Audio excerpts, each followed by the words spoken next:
Memorial Day is a day the American people set aside to honor those who gave their lives fighting for us. Now, whether you plan to go to a parade, place flowers on a grave, or simply enjoy a cookout, every American should take some time to honor the fallen and what they died for. So we'll look at that next on the Constitution Study. One thing you have to know wherever you make your stand came from a long through line of everyday Americans. Hello there, everyday Americans. Paul Engel here with the Constitution Study. This is where we read and we study the Constitution of our country. We teach the rising generation to be free. And today we're going to honor those who have fallen, protecting us and protecting that right. But if you want to find out more, please head to the website, constitutionstudy.com. You'll find this article as well as others and other resources you can use so you can help understand the Constitution. You can also head to constitutionscholars.com, join others that are reading, studying, and learning not only how to study the Constitution, but how to teach it to others. Most of all, please share this video. If you're listening on the podcast, go to Apple Podcasts, give me a rating and review. Let other people know what you found good about this podcast and maybe what you found not so good. All of that helps to spread the word so that we can not only enjoy our holidays, but understand what they were created for and use them to protect not only our lives and our freedoms, but the freedoms of the next generation. So that let's remember those who have fallen that we may live free. Memorial Day started as Decoration Day after the Civil War. National cemeteries were created to inter those who had died in the war, and by the late 1860s, cities and towns began decorating graves of fallen soldiers in the spring. Although originally intended to honor the fallen soldiers of the Civil War, over time and with the desire to commemorate the lives of those who fell in other wars, the day was used to honor all Americans who died in combat and became known as Memorial Day. As a child, Memorial Day was much more about the Indianapolis 500, which runs the Sunday before it, than about fallen soldiers. See, as I grew up, though, I began to understand what this day was created for and the importance of remembering those who gave the last measure of devotion to their nation. Our history is replete with those who argued against different wars and military engagements. Growing up in the 1970s, I remember the slanderous claims made against those who served in Vietnam. Now, I did not serve in the military, but I watched as friends went to Kuwait. I mourned with those who lost loved ones in the Khobar Towers, and I thank those I see who are willing to serve a sometimes ungrateful nation. Whether they served voluntarily or were drafted, anyone who put on a military uniform and fought for our freedom should be honored. Now, after studying the Constitution, our rights, and liberties over these past years, I think we should do more than just honor those who died. We should also honor what they died for.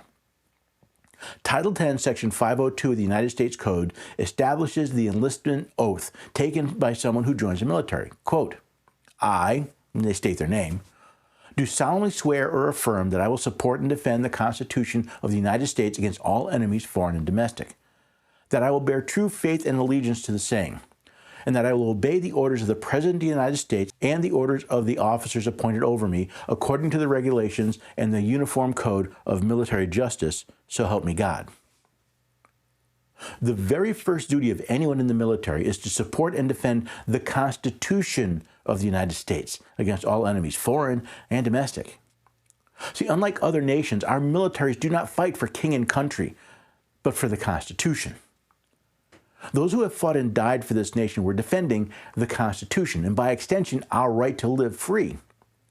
Now, you may question whether or not a particular war was fought to defend the Constitution, but those who did the fighting, who followed the orders of the President of the United States and of the officers appointed over them, fought to defend your right to question the wisdom of the fight they participated in.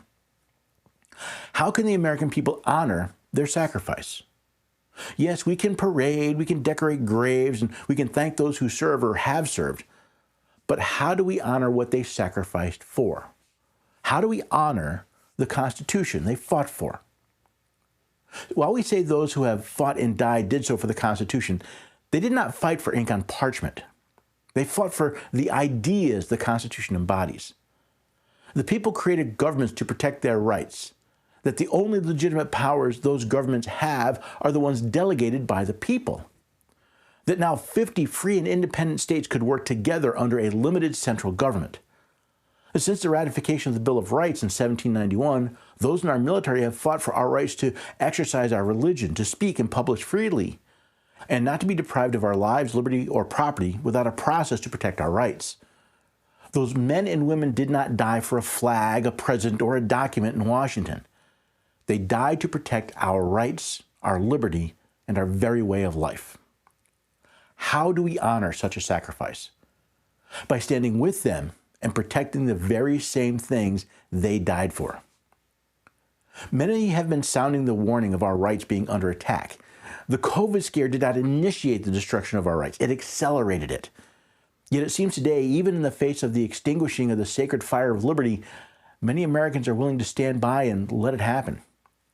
Sadly, there appears to be a significant percentage who are also willing to suppress the rights of others and too few willing to defend them. At the end of the Declaration of Independence, we read, quote, "And for the support of this declaration, with a firm reliance on the protection of divine providence, we mutually pledge to each other our lives, our fortunes, and our sacred honor." What will you pledge in support of liberty and independence? The 56 men who signed the Declaration of Independence pledged their lives. Some of them, like the men and women we honor today, fulfilled that pledge. But you do not need to die to pledge your life to the cause of liberty. Will you pledge to spend time and effort to protect the rights of others? You do not need to lose all that you have, as some of the founding fathers did, in order to pledge your fortune. Will you pledge to financially support not only groups, but individuals who are standing up for their rights? It's not enough to send a check and sit back and think you've done your duty.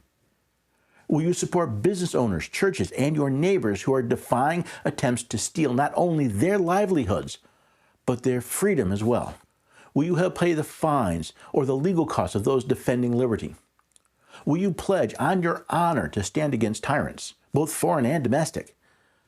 Do not make these pledges to me and neither to your nation. Pledge your life, your fortune, and your sacred honor to the others who are willing to stand, and to the generations to come who will live only with the freedoms we have protected for them. Because if we don't stand our ground, then we will not be the only ones to pay the price. It'll also be our children. In the movie Saving Private Ryan, Captain John Miller, played by Tom Hanks, and his company were dispatched to save the title character, the last remaining son in his family. Men he did not know risked their lives to save Private Ryan.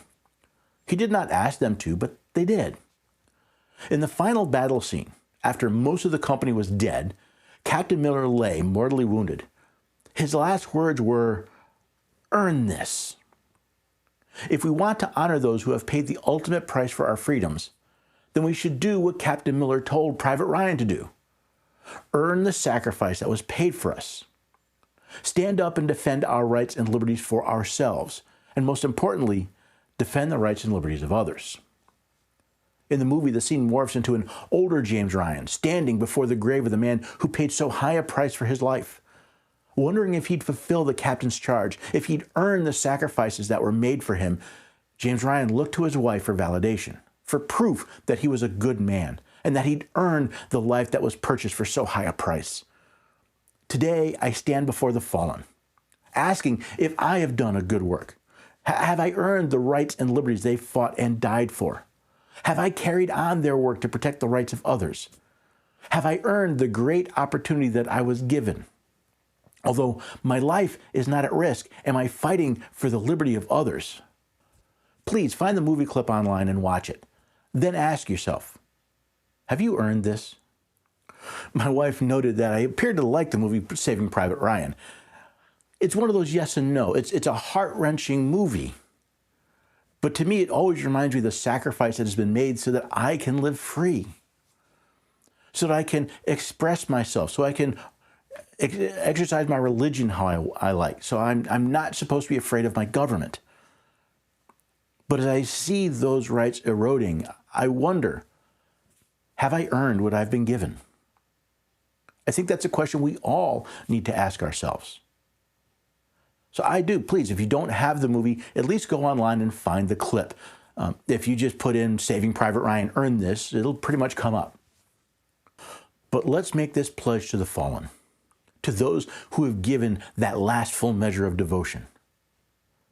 That we will give our lives to support the rights protected by the Constitution, not just for ourselves, but for our others. That we will pledge our fortunes to making sure that America remains a land of the free and the home of the brave. And that we will, on our sacred honor, support the rights of everyone, whether that be through financial means or through physical means. When I met with my sheriff and I told him what I wanted, that I wanted his deputies to protect my rights, the rights of everyone here, I told him in exchange that if he was under attack, that I would stand with him, that I would help support him as long as he's doing his job protecting the rights of the citizens of our county. Let's do that. Let's make this Memorial Day more than just burgers and dogs, more than just auto racing, more than just a day off from work. Let it be a day that we rekindle that sacred fire of liberty, that we decide as a nation to honor our fallen, not simply for the fact that they fell, but what they were willing to give their lives for. Then let us pick up our cross, let us pick up our burden, and walk boldly out into this nation as free people. And if that sparked your interest, if pride rose in your heart at the thought of protecting this nation, then hopefully you'll come back here next time to the Constitution Study. There's one thing